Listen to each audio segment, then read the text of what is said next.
All right, Cardell, gonna hand this over to you for the St. James MLK Classic standouts.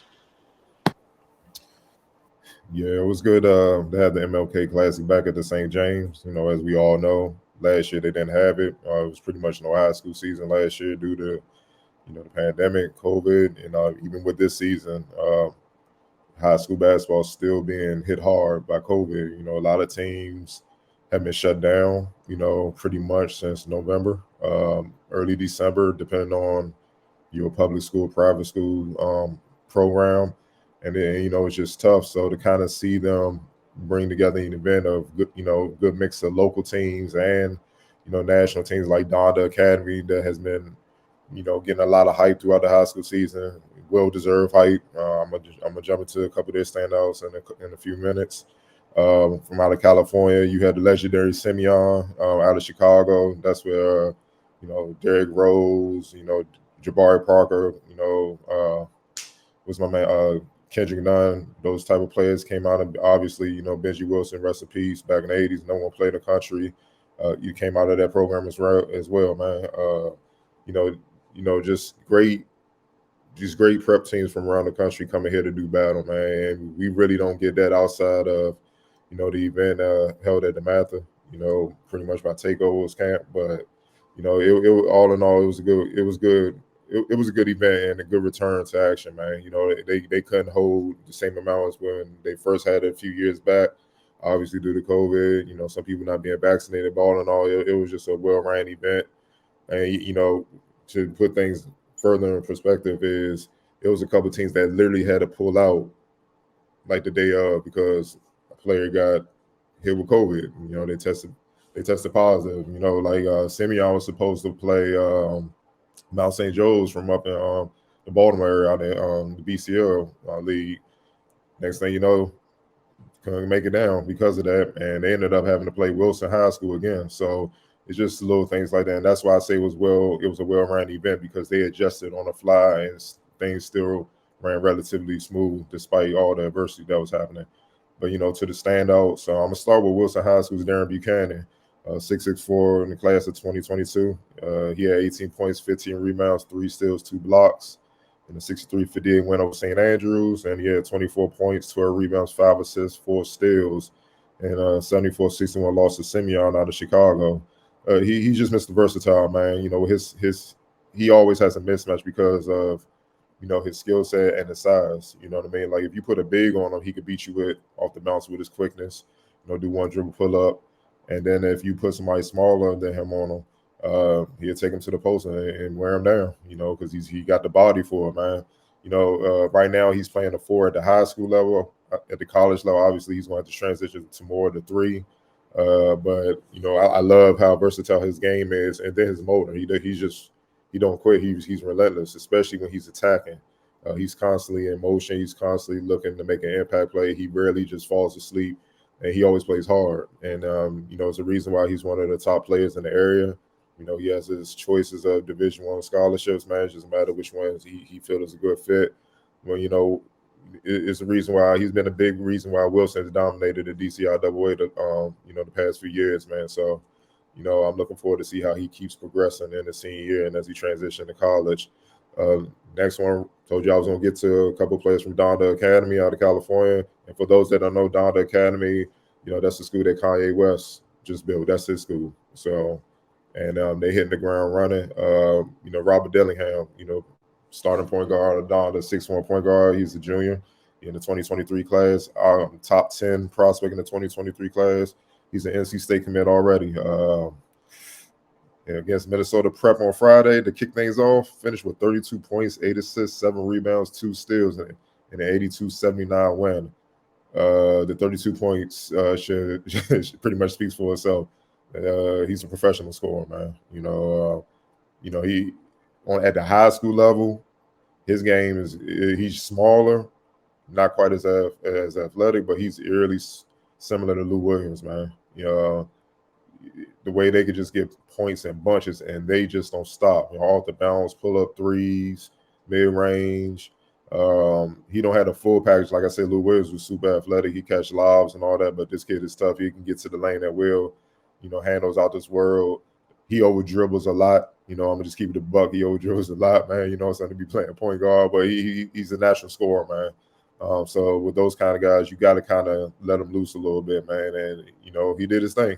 Once he got his, so to speak, he started getting everybody else involved, and that's how they were able to pull it out over a tough Minnesota prep team. But yeah, man, NC State's getting a good one. They're getting one that can put the ball in the hole consistently, and he makes it look easy. So I gotta give Young his props, man, especially be a junior. He's lights out, but he gotta fine tune the other parts of his game so he can be a complete point guard. But putting that ball in the hole, yeah, he already got that ready to go. So like I said, with Buchanan, I'm interested to see how he progresses as well. Dennis Parker Jr. from John Marshall down in Virginia, 6'6" guard, top 40 player in the 2023 class. Finished with 23.6 rebounds, 4 steals, 3 blocks. In the 70-64 loss to Minnesota Prep. Buchanan is versatile for a couple positions. Dennis Parker is more of a point forward. And the thing I love about him, yes, he can score, rebound, do a number of things. His defensive activity is ridiculous, man. Pressing 94 feet point guards and switching on centers against stops there.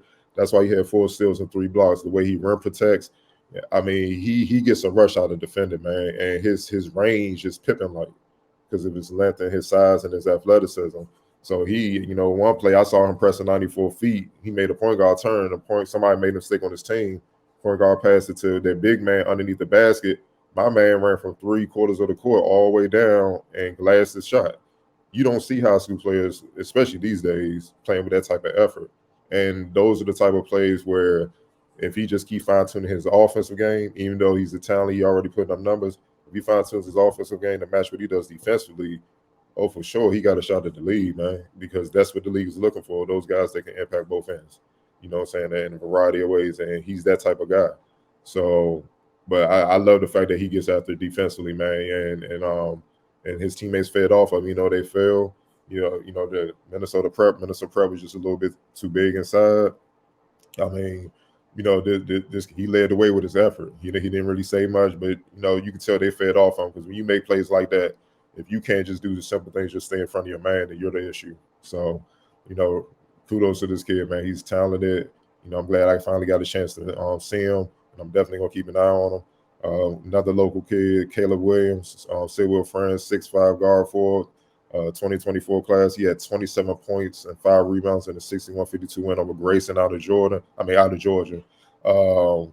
Efficient scorer, efficient shooter. You have to guard him, man. You pretty much have to double him because he's just too efficient from anywhere on all 3 levels, and he can shoot it with range, man. He shot 11 of 14 from the field, 3 of 4 from 3, and 2 of 2 from the free throw line. So most of his 27 points came from jumpers. That's what I mean. You got to get the ball out of his hands. Once he get it and he gets in an ISO situation, if he gets the daylight, he's automatic, man. So that's what his game is right now. He's young, you know what I mean? Obviously, to just be a sophomore, putting up numbers like that, clearly he's a high major prospect, especially the way he can score efficiently. So, Sidwell, as usual, if people don't know, Sidwell, that's where Josh Hart came from, Sadiq Bey, now with the Pistons.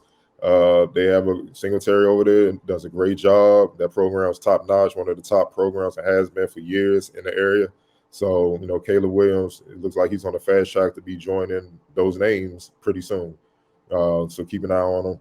Bryson Wilson, Stephen St. Agnes, 6'5" guard, 2023 class. He had 22 points, 12 rebounds, and an 80-60 win over Berkmar High School out of Littleburn, Georgia. He shot 10 of 16 from the field and 2 of 4 from deep. Bryson Wilson, I spoke on him before. He's a Murray transfer. But with him, he's similar to Williams, but he's more of an attack. He attacks the basket and sits in the high post. Whereas Caleb is more of a shooter off the move, spotting up, and things like that. Bryson is more, I'm gonna take it to you, and then if you crowd the paint where he can't get there, he's gonna sit in the mid range, elbow work, and just light you up, and that's what he basically did. Plus, I love the fact at 6'5", he's tough enough to go in there and get double-digit boards. You know what I mean? And and that increases, that helps your defense and obviously gives you extra possessions, man. So I spoke on him before, man. He's a talent. Like I said, he's gonna have his fair share of Division I offers as well. I'm not sure if he's quite a high major, like say Darren Buchanan, getting offers from ACC schools or whatnot. That remains to be seen. But if he keep putting up production like that, then people will bite eventually. But for sure, he's a Division I mid-major type player, man. For sure. That's without no hesitation. Next one up is Brandon Moss out of Minnesota Prep, 6'4" guard. He's a senior, and he's a Kent State commit. He had 22 points, 4 assists, and 82-79 loss at Donda Academy. Then he had 23 points and 3 rebounds. In the loss against Sidwell. He's a shooter with range. That's what he loves to do. You know what I'm saying? Like the other guys, they like to mix it up from all 3 levels, love to get in the mid-range, attack the basket. Now, Brandon Moss, he's trying to light you up from deep. He's calling for screens. He's trying to get daylight. And if he sees daylight, the shot's going up. And he's pretty efficient from deep. I can't knock him, man. You know what I mean? That's his game. And, college wants shooters. Just like in the league, you see them focusing more on shooters. Well, he's that. You know what I mean? And, smooth. He's a smooth shooting lefty, man. There's nothing more that you can say. And he's automatic from the free throw line, man. Look, throughout the MLK Classic, he only missed 1 free throw. He shot 17-18, including, he had clutch shots against John Marshall in one of their games from the free throw line where he was perfect. You know what I'm saying? And he had 6 free throws late in the game with a minute left to hold them off. So that tells you all you need to know about him, man. And honestly, Kent State's getting a steal because after his performance this weekend, I'm pretty sure other schools will probably try to take him out. We'll see. Nothing these days are official till they on campus in my eyes. So, Kent State, that's cool, but I think he's better than that. Even if he ends up at Kent State and kills, he probably only be there for a year. That's just how the game goes this year. But he's a talent that you should definitely keep an eye on as well. And last but not least, Jalen Drain out of Simeon High School, 6'2" guard, also a senior. He had 26 points, 4 rebounds, 4 assists, and a 74-61 win over Wilson High School. He shot 10 of 16 from the field, 3 of 7 from deep. He relentless, man. If you know one thing about Chicago, all their guards are tough, mentally tough, physically tough, and spiritually tough, and they don't stop. And that's what he is, man. He's not the most athletic, not even the most skilled, but he's relentless. He don't stop. And he took it to Wilson, man. They couldn't stop him. He scored from all over. And, finishing, obviously, like I said, with 26 points, pull up threes, coming off screens, taking contact at the basket, still finishing. You know what I'm saying? It was a sight to see, man. You know what I'm saying? And I love the fact that, even when he missed a couple shots, he didn't shy away from it. He still maintained, he still was poised and even killed and kept coming right back, man. So I think he's a little bit underrated. You know what I'm saying? Yeah, he has some D1 interest, but I see a lot of programs out there that's been struggling to score this season at the college level. And he's a physical scorer. He's an attacker. So I'm pretty sure he'll find a home soon, especially coming from a program like Simeon. He just got to close the deal, but he's not as highly acclaimed as some of the names I named on this list. But I'd be shocked if he make it out to Illinois. One of those schools should definitely keep him home, where he can fill up the box score, especially scoring wise, man. So he's definitely special. As far as the best of the rest, got to just throw out some names. Devin Caesar out of St. Stephen, St. Agnes, 6'1" guard. He's going to Buffalo. Robert Dockery, that's Buchanan's partner in crime at Wilson High School, 6'6" guard forward. He's a sophomore in the 2024 class. Gob, yes. Don't look at me crazy. His name is Gob, G-O-B, African kid, point guard from Minnesota Prep, 6'3" point guard in the senior class. He did work, for a stretch there. Him and Robert Dillingham out of Donda Academy, they was going back and forth. It was a fun matchup to see, man. He definitely got up for that. Chikai Howard out of Donda Academy, 6'6" guard, sophomore. I don't like throwing, little stamps out like this, but he might be the best dunker I've seen at the high school level probably since Vince. Hear what I'm saying? That kid, he got the length, he got the bounce. Everything he does, he was looking down at the rim, literally looking down at the rim. Even on this windmill, I put a clip up on Instagram. His athleticism is off the charts. And the thing is, he don't even like to score. He likes to play defense, and it's clear why he likes to play defense. He wants to get the steal and get out on the open floor so he can put on the show. That's what he's really trying to do. But he gets more of a rush of playing defense more so than scoring. But he will put it on your head, and he's a capable shooter. But he just don't care about offense. I mean, good luck finding another player like that. Special talent, one of the top players in the 2024 class. Unreal athleticism. His regular dunk is like an East Bay instead of a windmill. So, he's when he actually cares on the offensive end, it's gonna be hell to pay. It's gonna be hard to stop that kid. Miles Rubin, Simeon, 6'8" forward.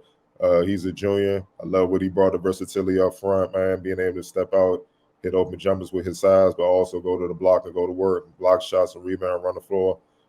He's definitely a prospect. I know he got his fair share of D1 offers as well. Stenson Jr., Minnesota Prep, 6'5" forward. He's a junior in 2023 class.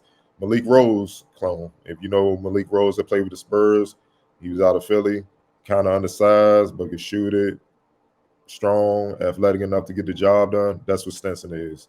Javante Taylor, Donda Academy, another top prospect. That's all Donda really has. 6'8" forward, got offers from Kentucky. You named all the blue bloods. Super athletic forward. That they can step out, do things on the perimeter, but also go inside, do damage as well. And Brandon White Jr., close it out with him out of Donda Academy. 6'10" forward center, more of a bruiser. He's a junior as well. He's more of a bruiser inside, kind of like what you see with McCormick at Kansas, but super athletic, really tough inside, physical. And, defensively, I think he's ahead of his offense right now. He's a great rim protector, monster rebounder, screener. He does all the big man things that you want out of a bruiser and whatnot, but he has skill offensively. And he doesn't get the more acclaim, the more flashier players around him at Donda, but he might be the most pivotal, most important piece, because without him, teams will attack Taylor inside, get him a foul trouble. Then you playing a bunch of guards. So, Brandon White Jr. definitely holds it down for them. All right, Cardell, appreciate that. As always, when you go to events, you guys tune in afterwards. Head over to finestmag.com. Obviously can't get through all of it right here on the show. And then, follow him along, obviously, on social media along with the Focus TV. Every time he's at events, it's constant posting. So y'all might want to go ahead, in case you missed any of the clips that he was mentioning, might want to catch up on that.